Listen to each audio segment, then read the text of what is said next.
announces the final list of nominees in the second phase of the parliamentary elections.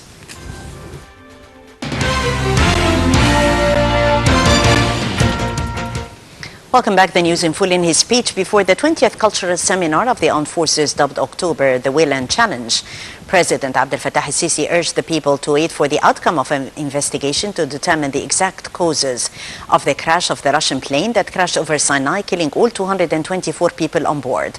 The President started his speech with a minute of silence for the plane's victims. President al-Sisi said that Egypt has regained its regional and international status, stressing that Cairo's foreign policy is based on respecting the will of other nations and not interfering in their internal affairs. Sisi urged Egyptians to work together to overcome the current challenges, saying that national unity is the sole guarantee to do so.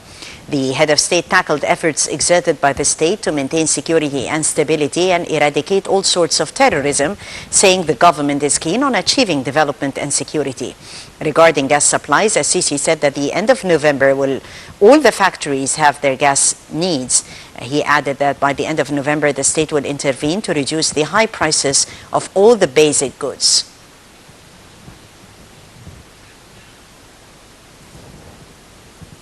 And shedding more light on the issue we have with us over the phone, Mr. Mohammed Al-Khouli, international media expert.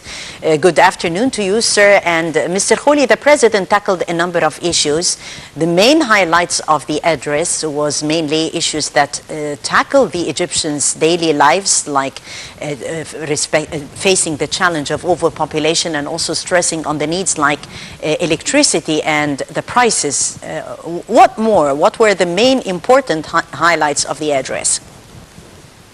In fact, you cannot separate between the talk about the daily life of the ordinary Egyptian and also the talk about what's going on outside our borders. Both fields are interlinked with each other, and that's why it attracted my attention as a political analyst. It talks about what I call the regaining or the restoration of Egypt's status in Africa and in Asia.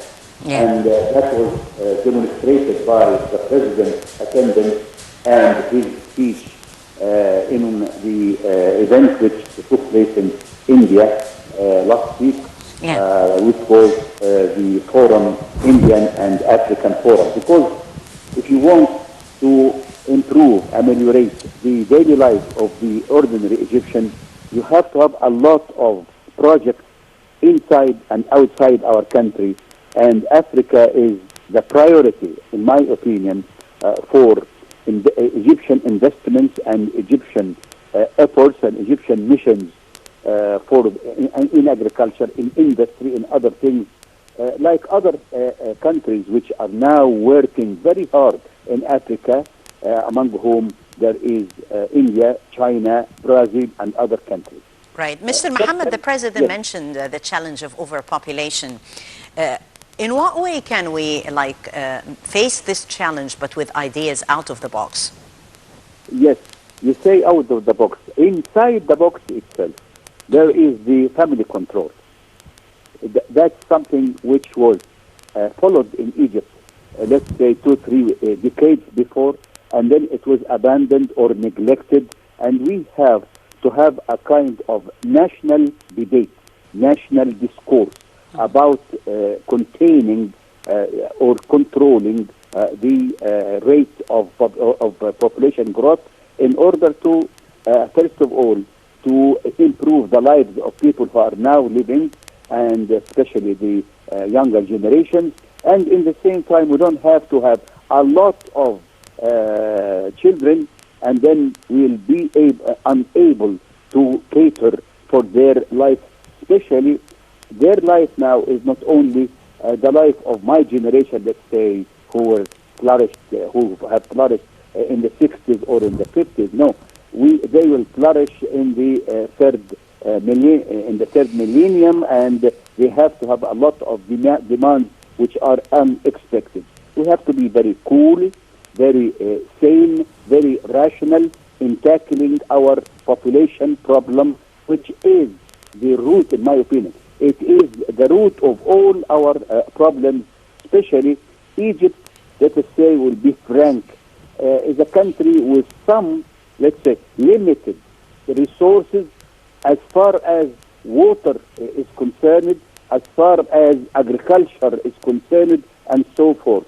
And that's why I think the president was so open, was so frank when he said, I will not talk about, I will not sell illusions to the people. I have to be frank. I have to talk very frankly, honestly also to the people. Because the president, I'll say now, is enjoying the confidence and the trust of the ordinary Egyptians, and he may be, in my opinion, the only institution, as a president, I mean, the only person, the only institution whom the people still believe, and they can act on what he says. There is this kind of link which is very valuable between the leader and the people, because the people witnessed a lot of examples in his behavior, and he didn't give the people this kind of illusions, which is the custom of a lot of leaders all over our history and all over the world also. And that's why he talked about what he called challenges. This is very good. And he reminds me, allow me to say, of President Gamal Abdel Nasser himself. Nasser used to talk about challenges. If you talk about challenges for the Egyptian people whose history ranges 1,000 years ago, well, the people will be with you because you didn't deceive them, you didn't give them some illusions. You say that the challenges can evoke the courage of challenges, but yet still a hope injected. Thank you so much, international media expert, Mr. Mohammed Al-Khouli. Thank you.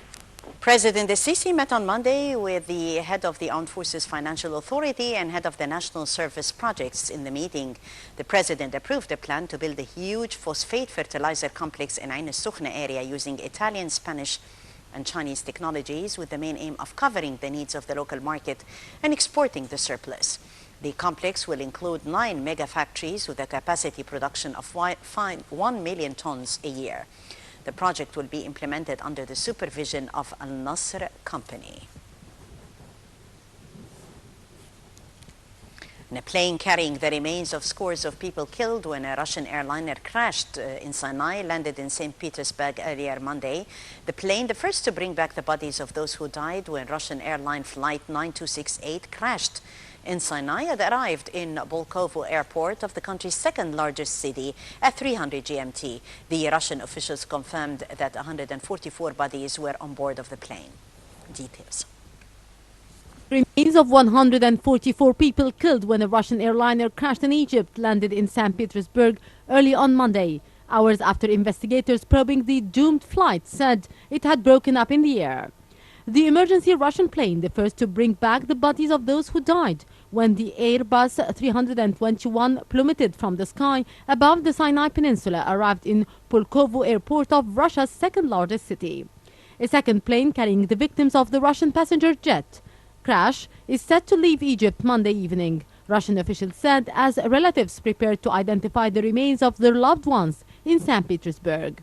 Investigators from several countries have joined an Egyptian-led probe to determine what brought down the Russian airliner, the flight 9268 on Saturday, killing all of the 224 people on board, en route from Sharm el-Sheikh to St. Petersburg. They have recovered the black box flight recorders of the Airbus, and the head of an Irish mission said will join the Egyptian-led probe into the disaster. He said that the result from the recorders should be ready in few days. The head of the Russian Air Transport Agency, Alexander Neradok, on Sunday said it appeared the aircraft disintegrated while flying at high altitude, echoing similar comments from other top aviation officials. According to Russia's emergency ministry, the bodies of those sent back to St. Petersburg were due to be taken into a motorcade to a crematorium for identification, which will begin later on Monday. Russian officials confirmed that 144 bodies were on board the plane landed at St. Petersburg. Family members have been providing DNA samples at a crisis center set up close to the Russian airport, now the site of the memorial where the people have brought flowers and cuddly toys to commemorate the victims, of many of them children, from the aircraft which crashed earlier. And investigators from the Egyptian and Russian aviation ministries, as well as an Airbus company, continued Monday analyzing the two black boxes of the Russian plane that crashed earlier in central Sinai. The Russian plane owner said that a technical fault may be the cause of the plane crash, hailing the pilot who worked earlier in the Russian Air Force. Earlier, the plane's black box data recorders were recovered and sent for analysis as the Russian officials arrived in Cairo with a team of experts to help with the Egyptian-led investigation. Foreign Minister Sameh Shoukry concluded his visit to Algeria, where he met his Algerian and Italian counterparts to discuss the situation in Libya. The Foreign Ministry spokesman Ahmed Abu Zaid said that Shoukry participated in the Foreign Ministers' trilateral meeting to discuss Libya's crisis. Abu Zaid said that this is the third meeting of this trilateral mechanism concerning the situation in Libya. The spokesman said Shoukry stressed on the need to reach a political solution in Libya and form a national unity government. Meanwhile, Foreign Minister Sameh Shoukry asserted that there are no differences in views between Egypt and Algeria concerning the political measures that should be taken to solve the crisis in Libya. Shoukry added that there is agreement between Egypt and Algeria on the importance of finding a political solution for the Libyan crisis. Meanwhile, Egypt's top diplomat meets on Monday with the EU Foreign Policy Chief Federica Mogherini. During the meeting, they will both discuss ways of boosting bilateral relations in all domains, as well as discussing regional developments, including the Palestinian file, the Syrian crisis, and the situation in Libya.